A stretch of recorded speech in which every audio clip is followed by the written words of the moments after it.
Class 12 हमने आपकी biology के लेसन नंबर 5 को स्टार्ट किया था और उसमें हमने लीव्स के बारे में पढ़ लिया था। हम स्टेम और रूट के बारे में भी पढ़ चुके हैं। अब हम आते हैं फ्लावर पे, जिसको बोलते हैं द इन्फ्लोरेसेंस। तो फ्लावर क्या होता है? फ्लावर एक मॉडिफाइड शूट होती है, यानी वो होता तो शूट ही है लेकिन कुछ चेंजेस हो जाते हैं उसमें, जिसमें शूट एपिकल मेरिस्टेम जो है वो फ्लोरल मेरिस्टेम बना लेता है। इंटरनोड्स वैसे ही रहते हैं, do not elongate and the axis get condense. तो एपेक्स जो होता है उसमें अलग अलग तरीके के फ्लोरल अपेंडेजेस निकलते हैं हर नोड पर, यानी जैसे कि ये स्टेम है और यहाँ नोड है तो इसमें से भी फ्लावर निकल आएगा, यहाँ नोड है तो इसमें से भी फ्लावर निकल आएगा।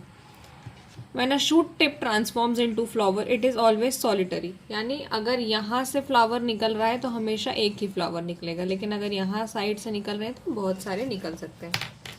The arrangement of flowers on the floral axis is called inflorescence. तो inflorescence का मतलब क्या है? किस तरीके से फ्लावर्स जो है वो अरेंज्ड है।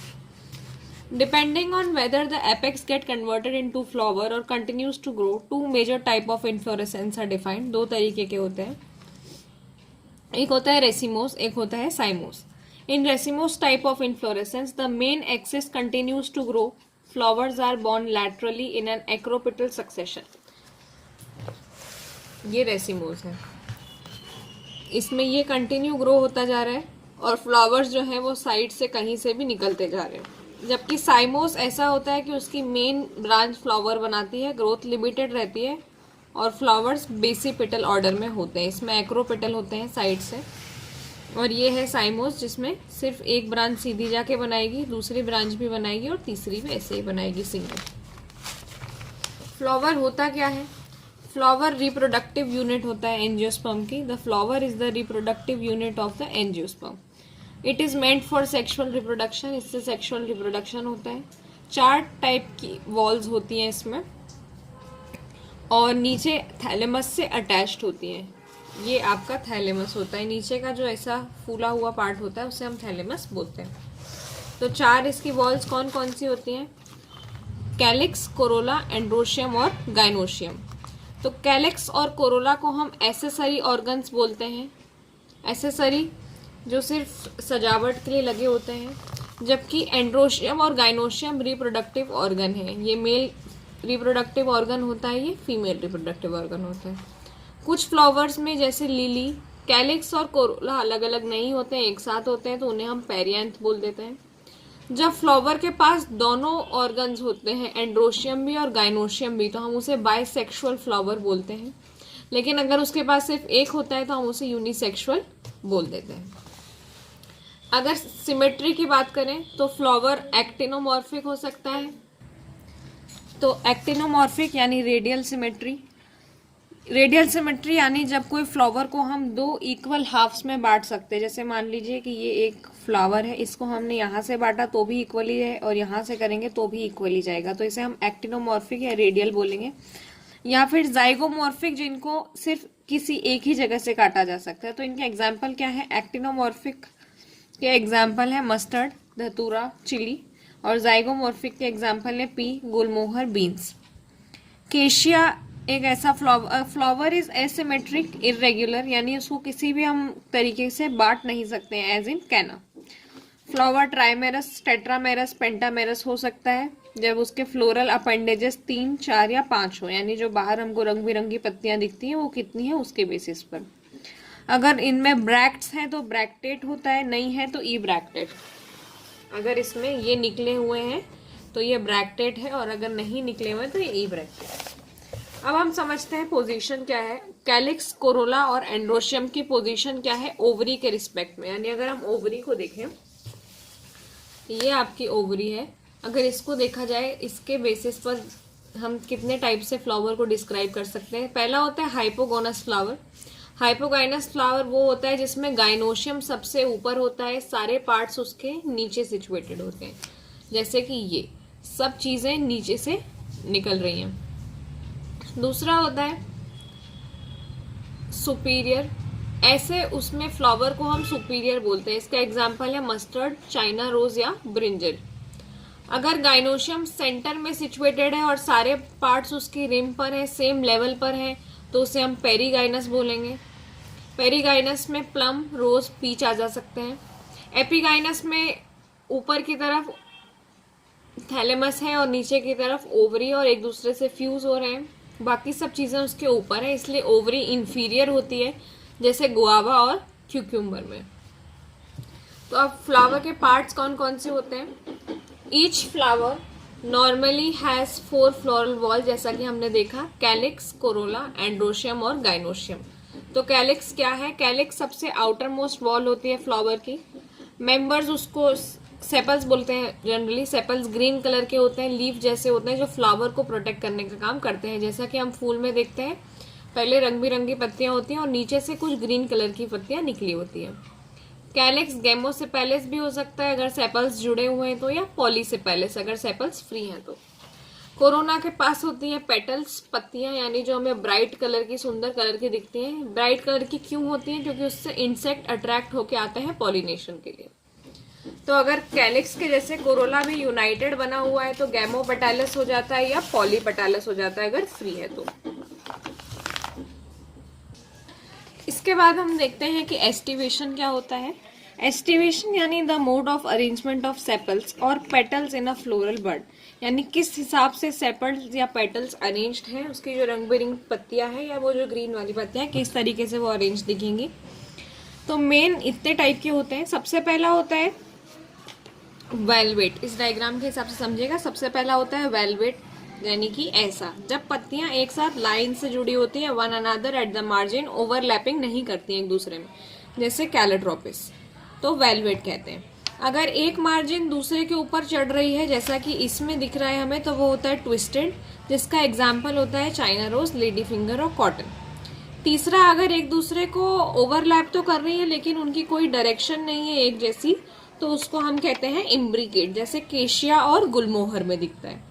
और उसके बाद होता है जिसमें 5 पेटल्स होती हैं, जो लार्जेस्ट होती है वो पीछे हमें ऐसे दिखती है और बाकी की उससे ऐसे अरेंज्ड रहती हैं। विंग्स और कील्स इन्हें बोला जाता है, यानी जो लैटरल 2 हैं उन्हें हम विंग्स बोलते हैं और जो छोटी उन्हें हम कील बोलते हैं। और इस टाइप के एस्टिवेशन को हम वेक्सिलरी और या फिर पैपिलियोनेशियस एस्टिवेशन बोलते हैं। फिर हम पढ़ते हैं एंड्रोशियम के बारे में। एंड्रोशियम में आता है स्टेमन। हर स्टेमन जो है वो मेल रिप्रोडक्टिव ऑर्गन के बारे में बताता है, जिसमें एक स्टॉक होती है या फिलामेंट होता है और एक एंथर होता है। एंथर बाइलोब्ड होता है, यानी उसमें 2 लोब्स होते हैं। जैसे अगर ये एंथर है तो इसके अंदर 2 पार्ट्स हो जाएंगे और हर लोब के पास 2 चैम्बर होते हैं, जिन्हें हम पोलन सैक्स बोलते हैं। तो इसके बाद पोलन ग्रेन्स जो है वो पोलन सैक में बनते हैं और अगर स्टेराइल स्टेमन है तो हम स्टेमिनोड बोलते हैं।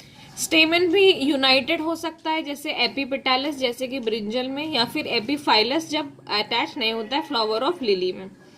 तो ये फ्री रह सकते हैं, जिनको हम पॉलीएंड्रस बोल सकते हैं, या जुड़े हुए रह सकते हैं। अगर एक बंच में है या एक बंडल में है तो मोनोडाल्फस, जैसे चाइना रोज। 2 बंडल में है तो डायोडाल्फस, जैसे कि पी। या फिर 2 बंडल्स हैं तो 2 से ज्यादा बंडल्स अगर हैं तो पॉडियाडाल्फस, जैसे सिट्रस। गाइनोशियम की बात करें तो गाइनोशियम फीमेल पार्ट होता है इसका और ये कार्पल से बना होता है। कार्पल में 3 पार्ट्स होते हैं, स्टिग्मा, स्टाइल और ओवरी। ओवरी सबसे बड़ा नीचे का पार्ट होता है जिसमें एलोंगेटेड ट्यूब होती है, जिसे हम स्टाइल बोलते हैं। स्टाइल स्टिग्मा से कनेक्ट करने का काम करती है ओवरी को, जो यूजुअली स्टाइल के ऊपर होती है। पोलन ग्रेन रिसीव करती है ये। हर ओवरी के पास एक या एक से ज्यादा ओव्यूल्स होते हैं जो फ्लैट होते हैं, प्लेजेंटा के जैसे।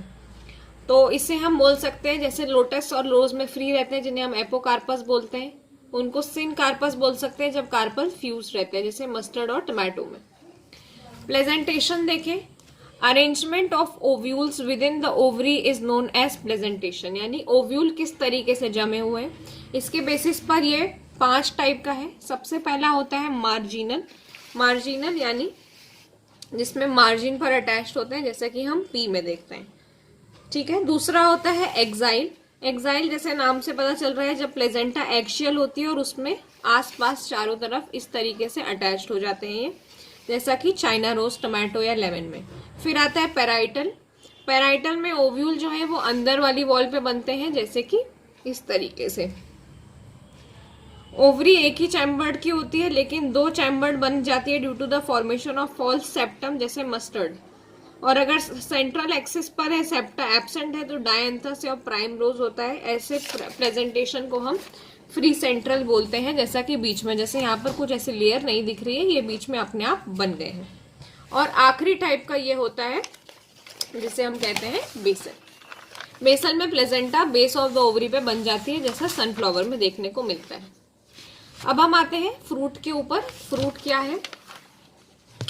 फ्रूट एक कैरेक्टरिस्टिक फीचर है फ्लावरिंग प्लांट का। इसको हम पकी हुई ओवरी भी बोल सकते हैं, जो फर्टिलाइजेशन के बाद बनती है। अगर फ्रूट बिना फर्टिलाइजेशन के बना है तो हम उसे पार्थेनोकार्पिक फ्रूट कहते हैं। जनरली फ्रूट के पास वॉल होती है, जिसे हम पेरिकार्प बोलते हैं। पेरिकार्प ड्राई हो सकती है, फ्लैशी हो सकती है। जब थिक और फ्लैशी होती है तो उसे हम एपिकार्प, मिडल मीजोकार्प और एंडोकार्प 3 लेयर में डिवाइड कर सकते हैं। फ्लैशी यानी जिसमें हम कुछ खा सकते हैं, जैसे कि हम खा सकते हैं मैंगो में, उसमें फ्लैश जैसा होता है जिसे हम खा लेते हैं। मैंगो और कोकोनट में हम फ्रूट को ड्रूप बोलते हैं, जो मोनोकार्पिलरी सुपीरियर ओवरीज से बनता है और एक सीड रहती है इसमें। आम में एक ही गुठली होती है जैसे। उसके बाद मैंगो में पेरिकार्प बहुत अच्छे से डिफरेंशिएटेड होता है, बाहर वाली लेयर बनाता है, बीच वाली लेयर जिसको हम खाते हैं उसे मीजोकार्प, और एक अंदर की स्टोनी लेयर होती है। इसी तरीके से कोकोनट में भी ड्रूप होता है, जिसका मीजोकार्प जो होता है फाइब्रस होता है। सीड, ओव्यूल्स फर्टिलाइजेशन के बाद सीड बनाते हैं। ओवरी फ्रूट बनाएगी, ओव्यूल सीड यानी बीज बनाएंगे। इसमें किससे बनता है ये? सीड कोट और एम्ब्रियो। एम्ब्रियो में होता है रेडिकल, हमने पढ़ा है, जिससे रूट बनेगी, पढ़ा है ना। और इसके बाद एक्सिस अगर एक है, जैसे वीट और मेस में आया, 2 कॉटिलिडॉन्स है तो ग्राम और पी। जैसे हम कोई बीज तोड़ते हैं और अगर उसके 2 हिस्से हो जाते हैं तो वो डाइकॉटिलिडॉन है। तो डाइकॉटिलिडॉन का स्ट्रक्चर अगर हम देखें तो आउटर मोस्ट कवरिंग को सीड कोट बोला जाता है, जिसकी 2 लेयर्स होती हैं। बाहर वाली होती है टेस्टा, अंदर वाली होती है टेगमेन। हाइलम एक छोटा सा स्कार दिखता है, जिससे हमें पता चलता है कि यहाँ से पहले फ्रूट अटैच था। आपने देखा होगा कई चने में, अगर आपने देखा हो तो इस तरीके का स्ट्रक्चर हमें देखने को मिलता है, ये जिसे हम हाइलम बोलते हैं। तो यही है। सीड के अंदर एम्ब्रियो होता है, जिसमें एम्ब्रियोनल एक्सिस होती है, 2 कॉटिलिडॉन होते हैं जैसे यहाँ देखने को मिल रहे हैं। ये ऊपर वाला पार्ट होता है पिम्यूल, जिससे बनती है शूट, हमने स्टार्टिंग में ही पढ़ा है। और नीचे वाला पार्ट होता है रेडिकल, जिससे बनती है रूट। कॉटिलिडॉन फ्लैशी होते हैं, इनमें फूड मटेरियल भरा हुआ होता है जिससे न्यूट्रिशन मिलता रहे। कुछ सीड में जैसे कैस्टर में एंडोस्पर्म डबल फर्टिलाइजेशन से बनता है। और ऐसे जैसे बीन, ग्राम या दाल होती है या पी होता है, एंडोस्पर्म प्रेजेंट नहीं होता है, इनको बोलते हैं नॉन एंडोस्पर्मस सीड। मोनोकॉट में ये एंडोस्पर्मिक होती हैं। Seeds of cereal such as maize, the seed coat is membranous and generally fused with the fruit wall. इसमें ये बल्की होता है, इसमें खाना स्टोर रहता है। और इसकी भी आउटर कवरिंग जो होती है वो एम्ब्रियो को सेपरेट करके रखती है एक प्रोटीनिशियस लेयर से, जिसे हम एल्यूनॉन लेयर कहते हैं। एम्ब्रियो छोटा होता है, अंदर की तरफ सिचुएटेड होता है। और एक शील्ड शेप कॉटिलिडॉन होता है, जिसे हम स्कूटलम बोलेंगे। एक ही कॉटिलिडॉन होगा क्योंकि हम मोनोकॉटिलिडनस सीड की बात कर रहे हैं। शॉर्ट एक्सिस को हम प्यूम्यूल और रेडिकल बोलते हैं। और ये कोलियोप्टाइल और कोलियोरिजा, ये डायग्राम आपसे पूछा जाता है, इसलिए डायग्राम आप अच्छे से देखें। ये एंडोस्पर्म है हमारा, ये स्कूटलम है, ये कोलियोप्टाइल, ये प्यूम्यूल है और ये रेडिकल। यहाँ से रूट बनेगी और यहाँ से शूट बन जाएगी। अब लास्ट चीज जो हमें इस चैप्टर में पढ़ना है वो है semi technical description of flowering plant. यानी बहुत सारे मॉर्फोलॉजिकल फीचर्स हैं जो हम फ्लावरिंग प्लांट को डिस्क्राइब करने के लिए यूज करते हैं। तो हम चाहते हैं डिस्क्रिप्शन छोटा हो, सिंपल हो, साइंटिफिक लैंग्वेज में हो, एक प्रॉपर सीक्वेंस में हो। प्लांट उसकी बिगनिंग बताए, रूट, स्टेम, लीफ से, उसके बाद फ्लोरल कैरेक्टर्स बताए, इन्फ्लोरेसेंस कैसा है, क्या क्या पार्ट्स हैं। तो हम इसको एक फ्लोरल फॉर्मूले की वजह तरीके से बताते हैं। इसमें कुछ सिंबल्स होते हैं, जैसे BR का मतलब है ब्रैक्टेट, K का मतलब है कैलिक्स, C का मतलब है कोरोला, P यानी पेरियांथ, A यानी अगर प्लांट मेल है तो एंड्रोशियम, और G यानी गाइनोशियम। अगर G ऊपर है और उसके नीचे एक डंडी है यानी सुपीरियर ओवरी, और डंडी ऊपर है और G नीचे है तो फिर इंफीरियर ओवरी। ये मेल के लिए, ये फीमेल के लिए। और अगर दोनों है तो बाइसेक्सुअल प्लांट होता है। इस तरीके से हम कुछ फैमिलीज के बारे में देखेंगे, जैसा कि यहाँ पर बताया गया है। प्लस साइन लगाया हुआ है सबसे पहले, तो प्लस साइन एक्टिनोमॉर्फिक बताता है कि ये पौधा जो है इसको हम डिवाइड कर सकते हैं। उसके बाद बाइसेक्सुअल बताया गया है। फिर कैलिक्स बताई है 2+2 यानी 4। फिर कोरोला बताया है, फिर एंड्रोशियम बताया है, फिर गाइनोशियम भी बताया है, और उसके नीचे डंडी है यानी कि ओवरी सुपीरियर है। तो इस तरीके से अलग अलग फैमिलीज में होता है। फैबिएशी फैमिली जो दालों की फैमिली होती है, तो इसमें ट्रीज आते हैं, श्रब्स, हर्ब्स, रूट सब आ जाता है। इरेक्टा, क्लाइंबर, लीव्स इसकी अल्टरनेट पिन्नेटली कंपाउंड लीव्स होती हैं। तो इसका फॉर्मूला क्या बनेगा, इस तरीके से बन जाएगा। परसेंटेज दिया हुआ है यानी ये जाइगोमॉर्फिक है, बाइसेक्सुअल है, इसका कैलिक्स 5 है और अंदर ब्रैकेट्स में है। और उसके बाद इसमें कोरोला भी दिया हुआ है, एंड्रोशियम भी है और गाइनोशियम भी है। दोनों प्रेजेंट होंगे क्योंकि बाइसेक्सुअल है। इसकी इकोनॉमिक इंपॉर्टेंस क्या है फैबिएशी फैमिली की, क्योंकि इसमें दाल आ जाती है सारी, तो ये हमारे खाने का एक बहुत बड़ा सोर्स है। सोयाबीन वगैरह भी इसी से आता है, डाई, फाइबर्स इसी से बनते हैं, ऑर्नामेंट्स इसी से बनते हैं, और मुलेठी जो है वो इसी से आती है, जो कि एक मेडिसिन होती है, जो कि आपका गला खराब होने पर आप अगर खाते हैं तो उससे आपका गला तुरंत ठीक हो जाता है। फिर आती है सोलेनेसी फैमिली, जिसे हम पोटैटो फैमिली भी बोल सकते हैं। तो इसमें भी अगर हम फ्लोरल फॉर्मूला देखें, सिर्फ वही हमारे काम का होता है, इसलिए हम सिर्फ वही देखेंगे। तो फ्लोरल फॉर्मूला में प्लस दिया हुआ है यानी एक्टिनोमॉर्फिक है, बाइसेक्सुअल है, calyx, Corolla, androecium, gynoecium. Calyx और एंड्रोशियम के ऊपर ये बना हुआ है यानी ये दोनों जुड़े हुए हैं। ठीक है, तो इसमें कौन कौन सी इंपॉर्टेंट फैमिलीज आ जाएंगी, टमाटो, ब्रिंजल, पोटैटो, चिली भी इसी में आता है, अश्वगंधा इसी में आता है, टोबैको भी इसी में आता है। फिर आती है लिलिएसी फैमिली, जिसे हम लिली फैमिली भी बोलते हैं। इसमें भी ब्रैक्टेड है, ये एक्टिनोमॉर्फिक है, बाइसेक्सुअल है, ये सारी चीजें दी हुई हैं। इकोनॉमिक, ट्यूलिप और ये सब होते हैं जो ऑर्नामेंट्स बहुत अच्छे से बनाते हैं। एलो इसी में आता है, एस्पैरेगस इसी में आता है और कोलचिसिन इसी में आता है। तो ये लेसन आपका खत्म हो गया है और नेक्स्ट वीडियो में हम इसके क्वेश्चन आंसर्स देखेंगे।